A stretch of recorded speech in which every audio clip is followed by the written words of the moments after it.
वालेकुम and welcome back to my channel. कैसे हैं आप सब? उम्मीद है कि आप सब खैरियत से होंगे। अल्हम्दुलिल्लाह मैं बिल्कुल ठीक ठाक हूँ। हाँ जी, तो आज जो है व्लॉग मैं स्टार्ट करी हूँ रात से। और रात को ये था कि मैं बाहर गई हुई थी और वापसी पे हम आते हुए जो है चीज़ियस का जो है ये वाला पिज़्ज़ा लेकर आए थे। It's big size pizza. और इस पिज़्ज़ा की जो है वो अच्छी बात ये है कि इसमें जो है ना बहुत ज़्यादा चीज़ होता है और इसकी जो शेप है ना वो बहुत यूनिक होती है। तो ये तकरीबन मिल जाता है 2000 तक का। और इसके साथ कोई एक्स्ट्रा चीज़ नहीं होती, मीन्स कोल्ड ड्रिंक भी नहीं होती और बस सिर्फ़ ये एक पिज़्ज़ा होता है। I know it's little expensive but comparatively other pizzas के, लेकिन ये मेरे हस्बैंड और बच्चों को अच्छा लगता है। मुझे जो है ना नॉर्मली जो पिज़्ज़ा अच्छा लगता था ना वो न्यूयॉर्क का पिज़्ज़ा अच्छा लगता था, उसके साथ जो पोटैटो स्किन्स होते हैं ना वो मुझे ज़्यादा अच्छे लगते हैं। लेकिन ये क्योंकि अब मेरे बच्चों को और हस्बैंड को बहुत अच्छा लगता है तो ये हम ले आए थे। उसके बाद ये था कि शाम का टाइम है ये जब हम पिज़्ज़ा लेकर आए थे। उसके बाद मैंने अपनी जो है वो जो मेरी दर्ज़न है, जो मेरे कपड़े सीती हैं, मैंने उनको बुला लिया था। वो आ गई थीं और मैंने उनको कपड़े देने थे बेटी के। ये जोड़ा आप लोगों को याद होगा, मैं लाइमलाइट से लेकर आई थी और ये बहुत खूबसूरत सूट है।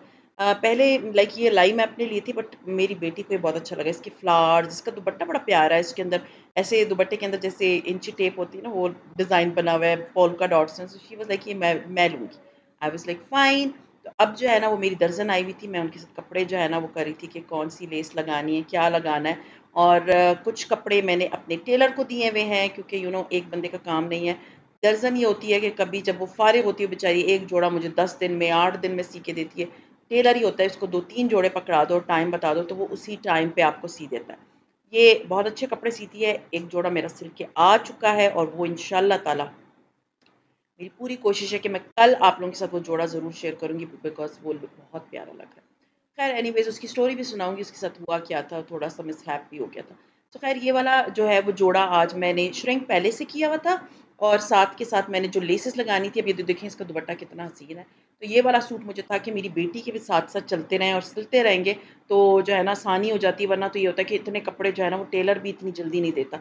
और आजकल आपको पता है अभी आगे ईद आने वाली है तो आपका जो है ना सोचें कि मुश्किल ही है कि कपड़े जल्दी-जल्दी सिल जाएँ, इसलिए मैं 2-2 बंदों को दे रही हूँ ताकि मेरे कपड़े सारे एक साथ सिल जाएँ। हाँ जी, तो ये नेक्स्ट मॉर्निंग है और मैं लेकर आई थी बैंगन और ये सुबह सवेरे जो है ना मैं अपने बैंगन जब तक मेरी जो हेल्पर आती हैं और मेरे साथ मीन्स किचन साफ़ करती हैं तो मैं पहले ही जो है ना ये बैंगन को जो है ना यू कैन से कि रोस्ट कर लेती हूँ ताकि जो है वो चूल्हा जो है ना इससे गंदा होता है, तब जब वो आ जाती हैं तो वो क्लीन कर देती हैं और अगर नहीं हुआ तो मैंने अगर करना होता है तो मैं क्लीन कर देती हूँ। तो ये बैंगन को लेके मैंने क्लीन वो करके रोस्ट करके छिलका उतार के ब्लेंडर में ब्लेंड करके तो फ्रीज़र में फ्रीज़ कर दिया था। हाँ जी, तो आज मैं आप लोगों के साथ जो शेयर कर रही हूँ वो है डीआईवाई होममेड मास्क। और ये मास्क इतना ज़बरदस्त है फॉर ग्लोइंग स्किन। ये वाला मास्क मैं पता नहीं कितने ज़माने से बना रही हूँ एंड इसमें सिर्फ 2 इंग्रीडिएंट्स जाते हैं। एक ये जाता है शहद और कोई भी ऑर्गेनिक शहद आप ले लें, कोई भी शहद ले लें। शहद लेके उसका तकरीबन 1 teaspoon is more than enough, बहुत ज़्यादा मत बना के रखिए वरना वो ज़ाया हो जाता है। तो मैं 1 टीस्पून शहद डाला और उसमें तकरीबन हाफ़ टीस्पून के बराबर मैंने इसमें डाल दिया ये जो हल्दी होती है ना, वो डाल दी। शहद क्योंकि ठंडा था तो मुझे ये करना पड़ा कि इसको तकरीबन 10 सेकंड के लिए मैंने माइक्रोवेव कर दिया था। उसके बाद ये बिल्कुल रनी कंसिस्टेंसी भी आ गया था, वरना ये बहुत थिक होगा तो आपके फेस पे जो है ना लगेगा सही से नहीं। लेकिन अगर थोड़ा गर्म हो जाता है ना तो उसको ठंडा होने दीजिए। फेस आपका बिल्कुल नीट एंड क्लीन साफ-सुथरा मीन्स फेस वॉश्ड होना चाहिए। और उसके बाद ये कि जब मैं फ़ारिग हो गई थी तो उसके बाद मैंने इसको लगाना शुरू किया। आपने अच्छी तरह पूरी स्किन पे लगा दिया। डोंट वरी अबाउट द हल्दी क्योंकि कुछ लोग हल्दी मुँह पे लगाते हुए डरते हैं कि ऐसा ना हो कि फेस पे जो है ना हमारे जो पीला-पीला हो जाए। तो बिलीव मी ऐसा कुछ नहीं होता कि आपको फ़ील हो कि मेरी स्किन बिल्कुल पीली हो जाएगी, मैं येलो कलर की हो जाऊँगी। मैं इसे लगाती हूँ, 5 मिनट अपने फेस पे छोड़ती हूँ और उसके बाद मैं इसको अच्छी तरह से वॉश कर लेती हूँ।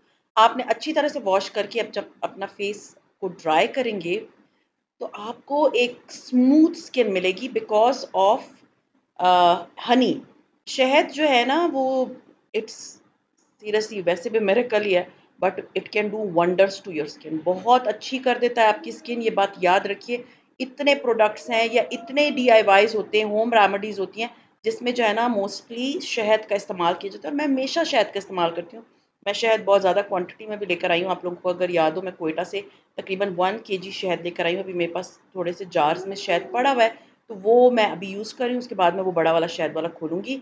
सीरियसली आपकी स्किन को ये बहुत नरिश करेगा, ग्लोई बनाएगा। सबसे इम्पॉर्टेंट चीज़ ये कि ये ऑल स्किन टाइप के लिए, ड्राई के लिए भी है, ऑयली स्किन वालों के लिए भी है, और बहुत अच्छी ग्लो देगा आपकी स्किन को। ये बात याद रखिएगा। ना तो इस मास्क के अंदर बहुत सारे इंग्रेडिएंट्स हैं जो आपके पास नहीं होंगे, ये सारी चीज़ें आपके पास घर में मौजूद होती हैं। तो आपने बस फेस पे अच्छी तरह से ये मास्क लगा लिया, छोड़ दिया, और आफ्टर 5 मिनट्स आपने इसको वॉश कर लिया। Even if you tried, you wouldn't understand it. Maybe something's missing inside of you. Just a bit of sugar. हाँ जी, तो this is the final look. आपकी स्किन बहुत अच्छी हो जाती है, बहुत ग्लोई हो जाती है। सबसे इंपॉर्टेंट चीज़ ये है कि एक फ्रेशनेस आ जाती है आफ्टर यूजिंग दिस मास्क। और ये मास्क मैं कितने सालों से इस्तेमाल कर रही हूँ। डोंट वरी, हल्दी की वजह से आपको होगा कि हमारा फेस येलो येलो लगेगा, ऐसा कुछ भी नहीं होता। आप अच्छी तरह फेस वॉश करेंगे, you will feel the difference. And seriously बहुत चीज़ें आपके घर में बड़े आराम से आपको आसानी से मिल जाएंगी। तो आपको इस मास्क के लिए बाजार से कुछ खरीदना नहीं पड़ेगा, सब कुछ आपके घर में। तो इस तरह के जो मास्क और इस तरह की जो चीज़ें जो मैं इस्तेमाल करती हूँ, इंशाल्लाह ताला मैं आप लोगों के साथ शेयर करती रहूंगी। तो I am feeling so good right now. हाँ जी, तो आज मैं खाने में बना रही हूँ कीमा कढ़ाई, और इसमें मैंने ये कीमा लिया है, तकरीबन चिकन का कीमा है, और ये ½ kg है। और अब इसके अंदर मैं ऑयल शामिल करूँगी। इसमें ऑयल ज़्यादा क्वांटिटी में जाता है, तकरीबन ½ कप के बराबर मैंने इसमें ऑयल डाल दिया है। और अब मैं इसको उस वक्त तक भूनूंगी जब तक चिकन जो है, ½ कप से थोड़ा सा कम है, तो उतना भूनूंगी जब तक चिकन जो है वो वाइट कलर की नहीं हो जाती। आप देख सकते हैं कीमा जो है ना वो कुटा हुआ है, बहुत बारीक कीमा। आपने इस कढ़ाई के लिए, ये कोई भी कीमा कढ़ाई आप बना रहे होते हैं ना, तो उसके लिए आपने बिल्कुल भी जो है वो बारीक पिसा हुआ वो जो कीमा होता है 2-3 दफ़ा मशीन का निकला हुआ, वो आपने नहीं लेना। अब जो है कीमा बिल्कुल जो है वो वाइट हो गया है, और अब इसमें मैं डालूंगी 2-3 हरी मिर्चें इस तरह बारीक सी कटी हुई, और साथ ही इसके अंदर मैं तकरीबन 1/4 टेबलस्पून के बराबर डाल दूंगी लहसुन अदरक का पेस्ट। थोड़ा सा हम इसको और भूनेंगे।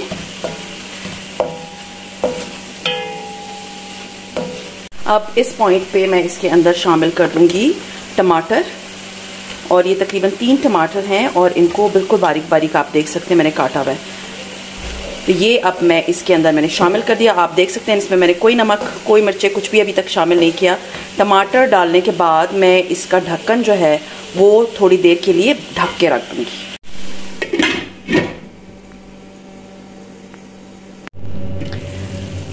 अब जब ये डन हो गया इस हालत में, मैं इसके अंदर डालूंगी कुटी हुई लाल मिर्च, तकरीबन कोई ½ टेबलस्पून। आप क्वांटिटी जो है वो ऊपर नीचे कर सकते हैं। अब ये देख सकते हैं आप कि ये जो टमाटर हैं ये गलना शुरू हो गए, तो थोड़ा थोड़ा सा मैं चम्मच इसमें मार रही हूँ, और इसके जो छिलके हैं उसको हम फिर निकाल लेंगे जब ये टमाटर अच्छी तरह से इसमें घुल जाएंगे। क्योंकि छिलके जो है ना वो मैश नहीं होते और ना घुलते हैं, वो बिल्कुल सामने होंगे। तो मैं इन सारे छिलकों को निकाल लूँगी। अगर बड़े बड़े टमाटर लगती तो उनको जो है वो गलने में बहुत टाइम लगता है, वो मेल्ट भी फुली नहीं होते। तो टमाटरों का आपने याद रखना है कि बिल्कुल छोटे छोटे साइज़ में आपने काट के इस कढ़ाई के अंदर डालने हैं।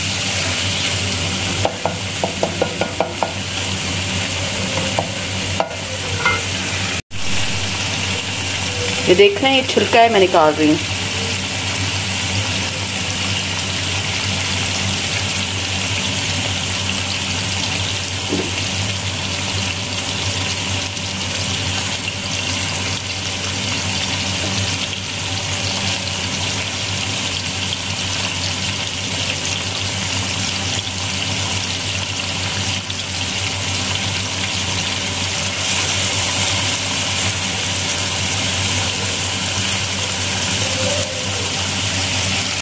अब इसमें मैं डालूंगी कुटी हुई काली मिर्ची, तकरीबन 1 टेबलस्पून के बराबर।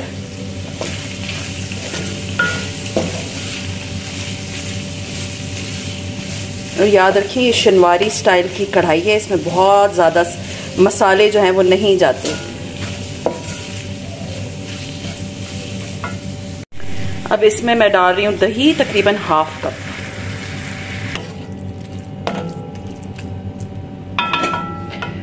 और अब मैं इसको भूनती जाऊंगी जब तक इसका तेल ऊपर नहीं आ जाता। और सॉरी, मैं दिखाना भूल गई थी, इसमें मैंने नमक डाल दिया है नमक आप अपने टेस्ट के अकॉर्डिंग भी इसमें डालेंगे।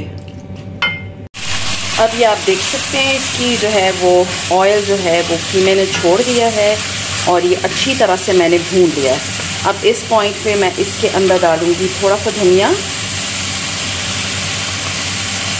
और बाकी की हरी मिर्चें।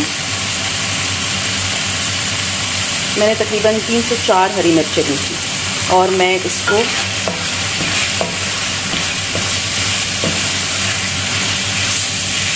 थोड़ी देर के लिए दम पे रखूँगी और आखिर में हम इसमें ज़ीरा डाल देंगे कुटा हुआ।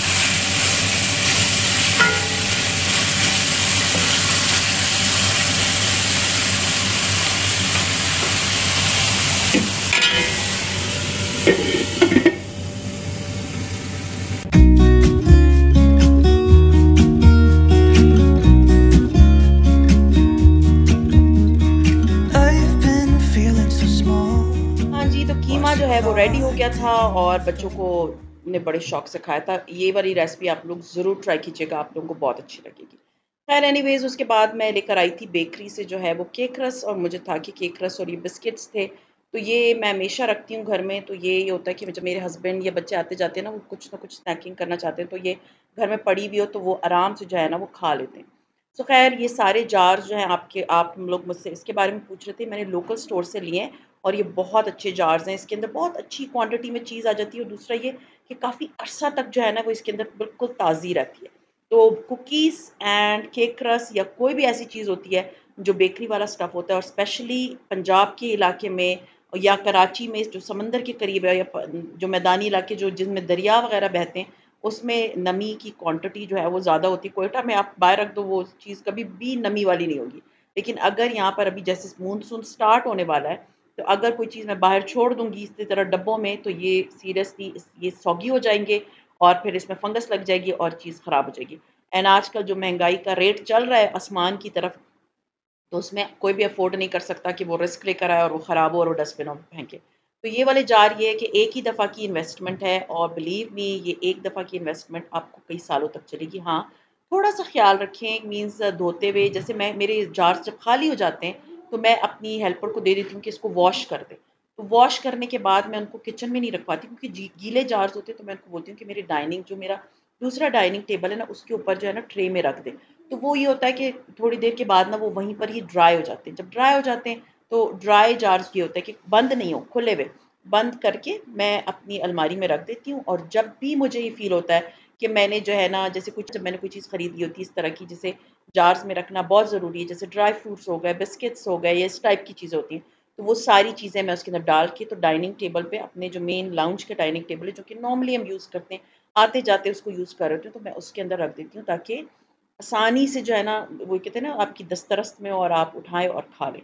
तो ये वाले जार्स में इन्वेस्ट ज़रूर करें। मेरे पास मुख्तलिफ जार्स हैं, मेरे पास हर साइज़ के जार्स हैं।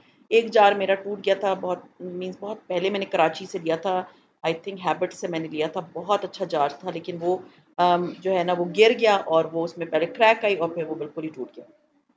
बिलीव मी वो जार मेरा बहुत अर्सा चला था, बट दैट वो जो प्लास्टिक का जार था, वो शीशे का जार नहीं था।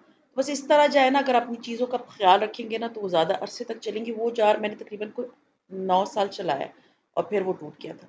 तो ख़ैर ये था मेरा आज का व्लॉग। उम्मीद है आप लोगों को पसंद आया होगा, और पसंद आता है तो लाइक कीजिए, सब्सक्राइब कीजिए एंड शेयर कीजिए with your friends and family, and see you इंशाल्लाह ताला in my tomorrow's vlog. Till then अपना बहुत ख़्याल रखें, दुआ में याद रखें। टेक केयर एंड अल्लाह हाफ़िज़।